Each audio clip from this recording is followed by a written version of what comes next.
Jay here, Stretford, Paddock. Manchester United 2, Aston Villa 1. Joining me is Joe Smith. This is the live review on what was a productive but testing evening for Manchester United. Nerves were fraying there, weren't they, on the watch along between me and you, mate? Yeah, very, very nerve-wracking at the end. Macca, obviously, productive, a good word, because it was the game, it was the not the performance we needed, it was the result we needed. Yep. And Villa are a good team. Let's get that out of the way straight away. They don't look like well, a team that's getting lucky, that's, you know, getting chances that they don't deserve. They consistently put good balls into good areas and defend very well. Now, they're going to be very good this season all year. But you look at the league table there, and for the first time it says in table toppers 7 years, Manchester United are level on points with top. Level on points with top. Level on points with top. But they've, I think Liverpool got better goal difference, and they play Southampton next, which is, you know, that's how they can go ahead. But then obviously we'll have a game in hand. So they've got a +8 better goal difference. But, forget all that, man. We're joint top. Yeah. Yeah, that's how it works. Yeah. Okay? All right? So stop with your negativity. Right? What is it you say, Joe? You better start believing in title challenges. You're in one. We are in one. We are in one. There's no point denying it now. You could mess about after argue whether we're going to win some of the games, but we're in it. You can say we're having a laugh. Yeah. You could say after we beat Leeds it was a joke. You could say after whatever. This is it. This is happening now. And if we aren't in a title challenge with them, then who else is fucking stopping them winning the league? Someone's got to. So it might as well be us. Just remember that, other teams. If you don't really like Liverpool, which no one does, the best thing for you to do is just let us beat you. Don't think about, you know, if you're any team other than Man United, like your Man Cities, your Evertons, your Leicesters, don't be thinking we want to win the league. Think we don't want Liverpool to win the league. That should be what gets you up in the morning. Manchester United win it. Yeah, it's what gets me up in the morning, Jay. It's certainly, it's what keeps us, what gets us all up in the morning. Looking at tonight's game, United, both teams started brightly, didn't they? You know, you mentioned there that Aston Villa are a good team, and if there was any sort of, you know, discrepancy or doubt about that, they proved it. And they're not. It's not just the Jack Grealish show, although he was fantastic, if I'm being brutally honest. He caused us all sorts of issues, but they got us, we got them. We got a goal, a first half goal from Anthony Martial. Good for him to get off the mark. He's got one Premier League goal, but he needs more goals in the Premier League, doesn't he? Because if he's going to be number 9 for Manchester United, you can't be having like a goal every 8 games. Yeah, we're not. If you want to be, you know, winning trophies, whether that be the league, the FA Cup, whatever it may be, you can't go through that going, he had a good game but still no goals. No. At some point, it's better to have someone that's playing shit but scoring, a la Marcus Rashford, than someone that's playing well but not scoring. Now, 100%. That's why that's such a big goal today for Martial, because he needs to turn what has been decent performances, plenty of assists and creativity, but no goals. And finally, he's turned that into a goal as well. It was a lovely goal as well. Wan-Bissaka doing something that he often gets criticised for not being able to do, which was crossing the ball accurately to the striker. And Tony Martial doing something he gets criticised for not being able to do, which is making space at the near post and winning a header to score a goal. And there was talk as well during the game and at half-time where after that goal went in, the pundits were talking about poor defending from Villa. Bizarre, I think. I saw something on Twitter that said bizarre. When Harry Kane does that, when Jamie Vardy does that, when any other striker does that, he went in with the defenders, took a step back, won the header and put it past the goalkeeper. That's just very good attacking play. And he was very good today generally. He kept the ball in the opposition third, and toward the end, he was about the only player that the ball stuck to. We could play up to him, keep the ball. But it's a huge win. And that reaction at the end of the game, we talked about it on the watch-along, that reaction at the end of the game is unlike a reaction I've seen from Manchester United players. For those who don't know, the reaction that Joe's talking about, there's a lot of players on the pitch hugging. Eric Bailly was getting a lot of love. A lot of players, including the subs or the players that had gone off, been substituted, came back on and were giving Eric Bailly a hug. And there was just a lot of sort of jubilant scenes from Manchester United. And like Joe said, you're not really seeing that many times, sort of post Alex Ferguson, if at all, really. And I don't think people are hugging and kissing and snogging. Do a bit of kissing if you want. A bit of kissing and cuddling, not wrong with that. Kiss your way to a title. Exactly. I don't think they're doing it because they think, oh, that's it now, you know, we've won a title or anything stupid like that. I think it's the fact that this was a big test. It's a difficult game. You know, Villa, to the credit, came to Old Trafford looking to win. Wasn't like Wolves where they just sort of tried to shut up shop. They went for it, and it's a massive 3 points. Just going to get into some super chats here. Sam Roston says that's a big sit down to all the Ollie outers. I'm not the type of person, me, Joe, as you well know, to be bitter or vindictive or say I told you so or say, they all need to shut their mouths. So I'm not going to do that. But if people want to say that in the chat, then I'll read them out. And I'll retweet that. Yeah, and I'll retweet that and like it on social media. Also, Darren Wilson, read that out for me, mate. Morning, lads. Great result today. Who can we add in January to help Ollie sustain this challenge? Well, I think we saw today Marcus Rashford's out on his feet and another option on the wing, presumably the right wing, because we need players on the right wing, I think would be a much... not necessarily helpful, but it's needed. We need someone who can do that job. And we saw Dan James do it against Leeds, and he came on and, he came on too much quality today. He got the ball and he took it from our box to their half, which you want him to do. But again, some of his decision making for me was a little bit suspect. I'm not going to bash Dan James. It's not about him tonight. But there was a time when he got the ball, he countered, and you think, right, just go into the corner, go down the channel, and he ran into all the players and then lost it. Jerome T. Green, is it, in the super chat says, Eric Bailly is the Ivorian Maldini. Eric Bailly, we'll go through some of the players in a minute, but I'll start with Eric Bailly. Players were hugging him at the end. Yeah. For me, another very good performance. That's back-to-back great performances by for United. In the last game against Wolves, it was Eric Bailly and Nemanja Matic were our best two players. Agreed. Today, it was Eric Bailly and Paul Pogba were our best two players, with Martial sort of tucking away nicely, a very good performance as well. No, I agree. But again, it's that consistency, and I almost don't want to go over the old injuries and all that sort of stuff with Eric Bailly. Let's just talk about him as the player that's played for the last, I think, 4 games or so for United now. He's been very good, and he works so well with Maguire. And I think there's a couple of times, again, we still seem to struggle from those crosses to the back post. We see, their goal came from another cross to the back post, which was Wan-Bissaka's fault on one hand, and then, a mixture maybe of Luke Shaw losing flight of the ball or losing the track of the flight of the ball anyway. But Eric Bailly in there with Harry Maguire is like the perfect combination of characteristics. The speed of Bailly, the sort of, I would say sometimes his positioning lets him down, but I think that's one thing that Maguire's very good at. He gets in defensive transition, Maguire's very good. Eric Bailly is pretty good in the air. Harry Maguire is maybe the best defender in the world in the air. And between them, I think they're excellent. And again, it showed today that they had a fair few chances, Aston Villa, but Eric Bailly, was getting in there when he needed to, and right at the very end, between him and Maguire, blocking shots that arose from Paul Pogba, somewhat naively, I think, trying to score a goal when we had about 18 seconds left on the clock in the opposition's corner of their box, when we could have just held onto the ball, and they countered and almost scored. But yeah, Eric Bailly was very good today. No, he was, and I know you're saying it's not about injuries, but I think we all know, so I don't need to go into that if he stayed fit, he'd start. And you mentioned it there. He's the perfect foil for Harry Maguire. I've got another super chat. Joe, read that one out for me, please. It's from Nicky. He says that I know it's nerve-wracking watching United, but I love the constant back and forth and transitions when we play. You never know what we're going to do. There is something in that. And people, remember back to the days of Louis van Gaal and Jose Mourinho. And again, we know how stagnant and stale that football could be at times. But one of the things that United fans said, and pundits would say, and people would say when talking about the United way is, when Jose got 80 points, it didn't feel like we played well that season. But if we get 80 points this season, playing like this, it's exciting, it's attacking, the flicks around the corners, the passing, the interplay between players. We get the ball up the pitch as quickly as we possibly, as quick as we possibly can.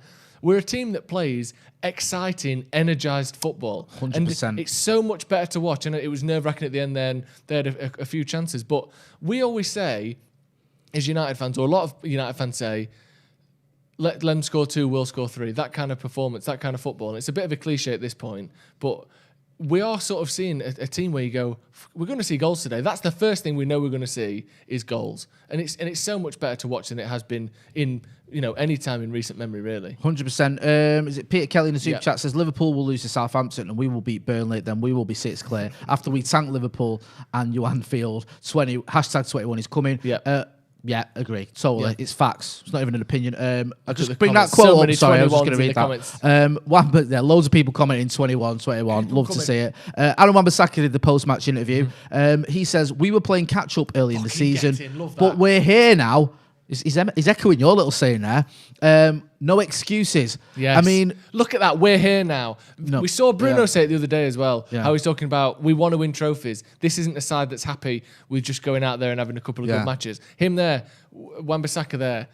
We started poorly. We were a little bit tired, but we're here now. That's great, isn't it? There's a feeling amongst the squad that we are settled and we're in a position where we're going for this now. This isn't a laugh. This isn't top 4, please. This is we're going for the fucking title, and if we don't get it, we're coming second. But we're not. No, we're not. Jay! You mentioned Paul Pogba, and I do want to speak about him. You want to speak to Paul I want Pogba? to speak to Paul Pogba and give him a bit of a pat on the back, because other than giving the ball away in the last minute, he had a very good game. He did. Obviously, won us the penalty. Yeah. Other than that, was outstanding really for about an hour. Yeah. I'd say Paul Pogba was almost as good as I've seen him play for Manchester United for a good chunk of the game tonight. I don't think it quite lasted the full 90, but it was a very good performance, and he was definitely a contender for man of the match. At half time, I had him down as man of the match, and he probably just about shaded it full time as well. I mean, it's bittersweet almost, isn't it, with Pogba, because you're watching that and you're thinking, yes, this is the Paul Pogba that we spent 89 million quid on. This is a player that can help win you a league title, but we ain't going to be watching him next season, are we? No, and it's like when you've got you got your favourite toy, your favourite action man, and you're like, oh, I love this action man, and you're like, oh, but the hip's going on that bit, and the back don't clip back in like it used to, and when you press the button for it to make the noise, it sounds like the batteries are going, but they ain't. It's like, oh, it worked today. The leg didn't fall off when I played with it. But really, the time is coming to an end here. That as good as it may be now, it almost makes it more sad, this inevitable ending of our time with Paul Pogba. And if he can, get us a couple of trophies on the way out, so be it. Can I just say as well, lots of people watching, not many people hitting like the video, man. Yeah. Come on. Joe, do you want to run through some of the super chats as well? Because I appreciate the support we've had. Yeah, and fantastic. we do read them out. So I'll let Joe. Matthew O'Donoghue says the gauntlet has been laid down. Get some reinforcements to sustain the challenge. 21 wins and 22 wins and 21 is yours, boys. A couple of reinforcements I think would definitely help United. We've got Epic Affinity as well with a super chat. We might not win the league, but the fact that the players seem to expect that being our target is proof that Ole is the man for the job. Just what we were saying before. Perfect. Well said that. Yeah. You're right. Sometimes what will happen is, you saw it with the Scousers, and I know we're not emulating the Scousers by any stretch of the imagination, but they went up against City and they fell short. The following season, they won the title. Mm-hmm. But they had that experience of a title challenge, and it was expected then. Yeah. You're in the thing where it's like, this season, our expectation is to challenge for the title, and if we don't win it, we're not going to be happy. Mm-hmm. Go on, mate. I'll let you carry Ross on Murphy reading with the super chat. Ole Gunnar Solskjaer, Ross. you can see on the pitch the players' mentality have changed. Let's hope now we keep it going, and who knows, we can go places. We can go places. That mentality shift is such a huge thing. And like you said, getting the club back to a position where tough games like this, tough games against Wolves, tough games against Villa, it's easy to look back on them now and go, well, we had most of the chances and we're Man United, so we should win those games. We're Man United. We do what we want. Yeah, but we haven't been doing what we want. No, we haven't. We've been basically doing what the opposition wants. Yeah. Whereas in these games, they've been close, tight games against good teams that you think, well, really, we should have won that. But you don't always win them. And now that we're edging those big games, those tough games. It's fantastic. Sudashan Satelka in the comments as well with the super chat said, told you guys not to be pessimistic last week. 21 is coming. Love the grit and the passion shown by the players. Passion. One thing I liked about tonight is, you mentioned it earlier, Joe. You mentioned the Wolves game. Two almost completely different performances in the sense that the Wolves game was all about breaking them down. It was just about keep going to the end, try and get that goal. Just try and keep, because Wolves didn't offer a lot going forward, to be honest with you. Tonight was different. It was, how can you contain the likes of Grealish? How can you sort of, deal with the fact that Villa have gone for it? They are attacking. It is end to end. Do you shut up shop or do you go for it? We went for it with him. Mm-hmm. It was like, back and forth. I think there was like 18 chances to them and 12 chances to them, and 18 to us or something along those lines. I know we'll get the stats up in a minute. But it was end to end, and we still got the 3 points as well. So it's like it's mixing it up again. And that's what you need to do if you're going to be in title races. Sometimes, yes, it'll be the type of game when it's just attack. Other games, it might be a bit more end to end. And we've come up on top in both of those games with good performances. Just what I mentioned as well.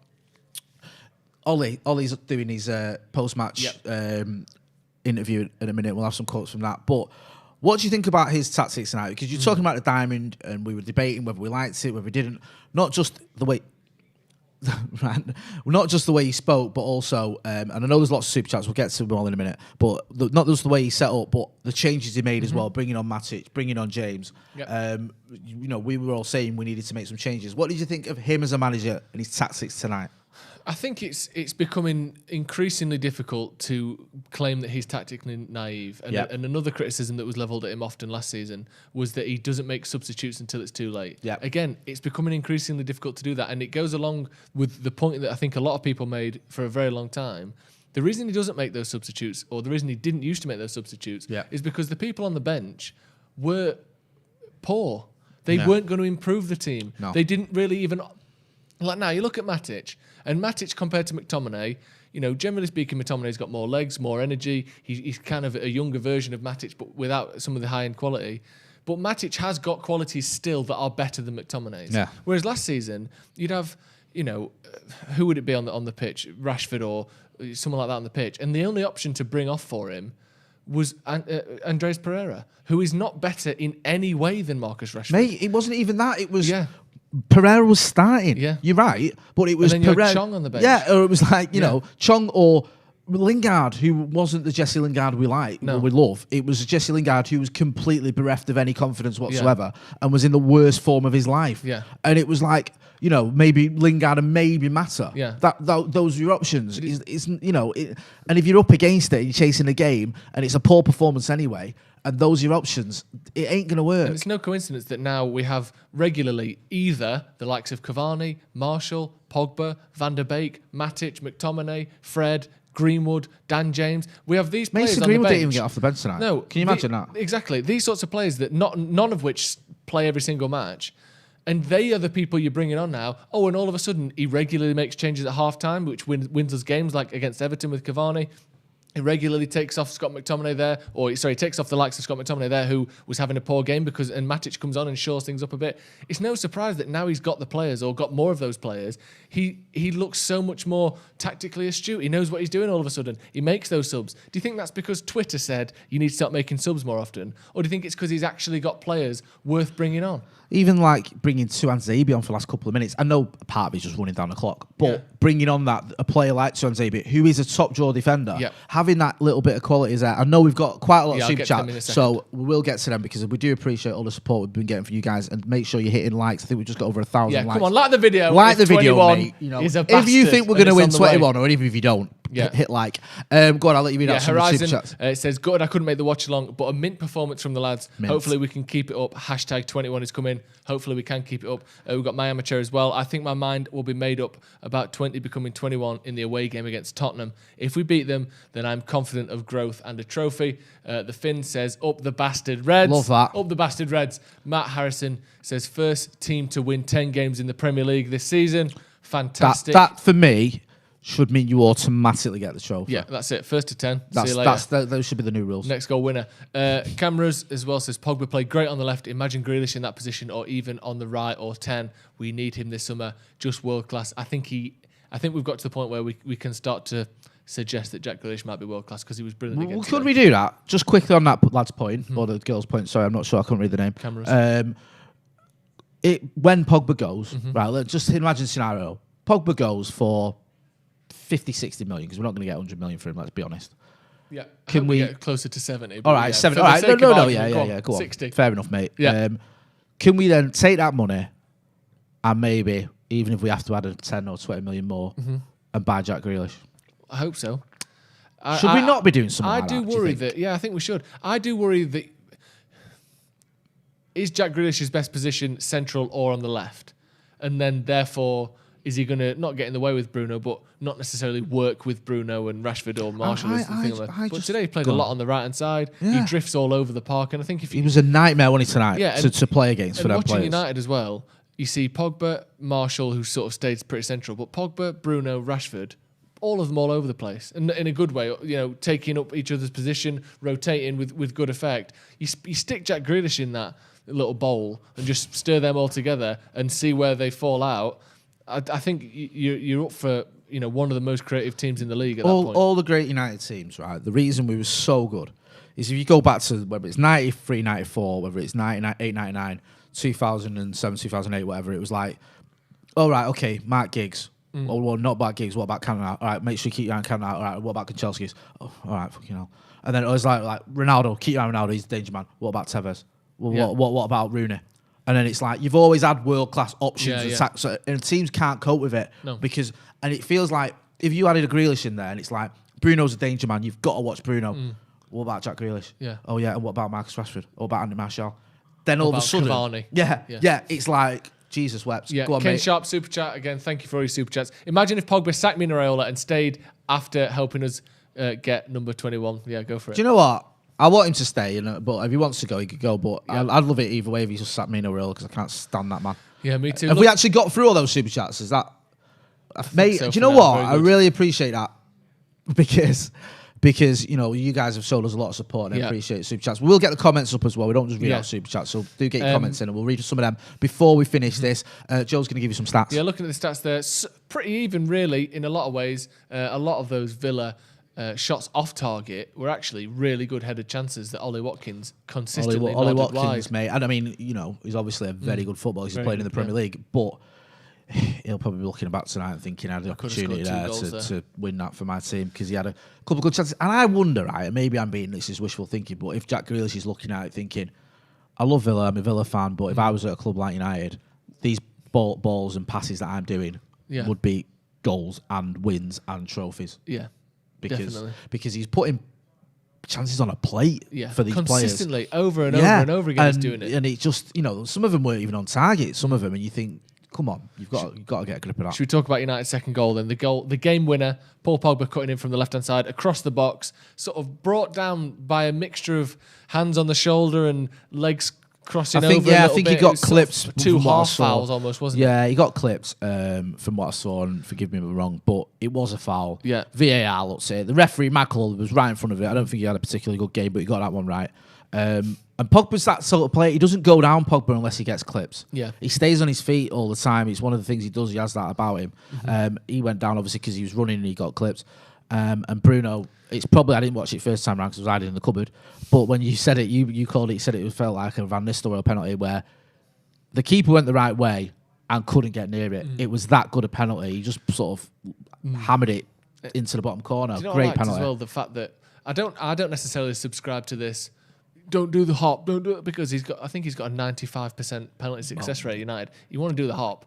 Do what you want, mate. Fucking, I'm not going to tell Bruno Fernandes what to do to take penalties. Tesco holding on mate, to your trolley if you want. Do you know what I mean? But what I did like though, the way he hit it, regardless of he didn't hop, but he drilled it really hard, put it right in the corner. None of this side footing it into the roof of the net, trying to pass it into the bottom corner, send the goalie the wrong way. He smacked it, and I think that's a sign of the importance of this game. And something that I want to talk about briefly is, in seasons gone by, one of the sort of trademark things about Solskjaer's United is when the teams above us drop points, we crumble and also drop points. Now, this season, we've had to go through Tottenham being above us, Chelsea being above us, Villa being above us, Everton being above us, and Liverpool being above us. And every single time they've dropped points this season, or I think there's a couple of times we obviously dropped points as well, we haven't sat there and gone, oh shit, we've lost as well, we've drawn as well. We've pushed on and we've won that game. Or we saw Liverpool draw to Newcastle a couple of days ago. Yeah. And instead of bottling it and going, we could go and level on points with them, we draw, we lose to Villa,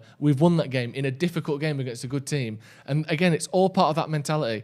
And it's such a massive difference seeing teams around us drop points and us still win. And now look, Chelsea are, I think, 7 points behind us. Tottenham, I think, are 5 points behind us. We're a lot of points ahead of these teams that were at the start of the season looking at mounting a title challenge themselves, and that's such a massive difference. How fucking mint is it as well, right? When you're not looking at, how have Arsenal got on today? How have, Everton doing well, I know Everton doing quite well, but how was the team in fourth? Are we still in the top four? Yeah. Have we moved from sixth? Remember last season? When we were stuck in sixth for ages. Sixth forever. Yeah. And it was like, it doesn't matter what happened, we stayed in sixth. We were literally fifth in the table until I think 3 games from the end of the season. What I mean.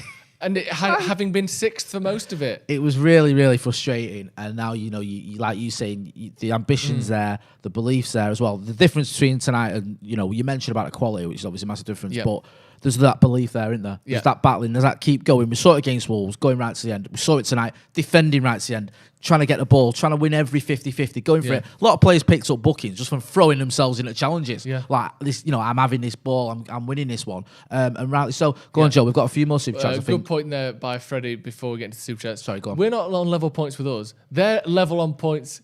Wait, what? We're not level on points with Liverpool. They're level on points with us. They are hanging on to first place at the minute, by the way. 2 wins in their last 6 games. They are holding on to first by the skin of their teeth at the minute, Liverpool. And if you're a Liverpool fan or a Liverpool player, based on how they played against Newcastle, you'd start being a little bit worried. If I was a Liverpool fan or a Liverpool player, I'd forget about the title. Yeah, forget just about from that performance against Newcastle, I can see it's not happening. Exactly. On, where they made about 70 chances. I think it was my Dragon 7 was saying, are you watching Merseyside in Capitals? Love all that. Go on. Jack Jenkins with the super chat. Something is happening here. Happy New Year's, lads. Up the fucking Reds. Something is happening here. Reece Robinson. How good is it to have Big Dave back in form? It's a great point and an overlooked point. Do you know what? Season. Thank you, Reece. Well said. Put a foot wrong this year. No, he hasn't. And let's be honest.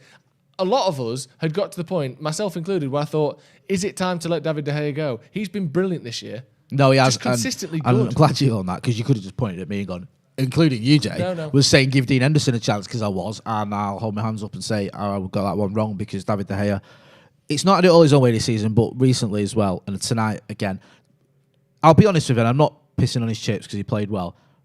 Probably saves I'd expect him to make. Yes. If I'm being brutally honest. Yeah. I'm not going to over egg it. As we've said before, there are still times when the ball comes near him in the box and he doesn't come out to claim it. You made a good point where it was like almost like chipped in, I think, or it dropped on the edge of the 6 yard box. Come on, mate. Come and claim that out. And he didn't, but he is having a good season.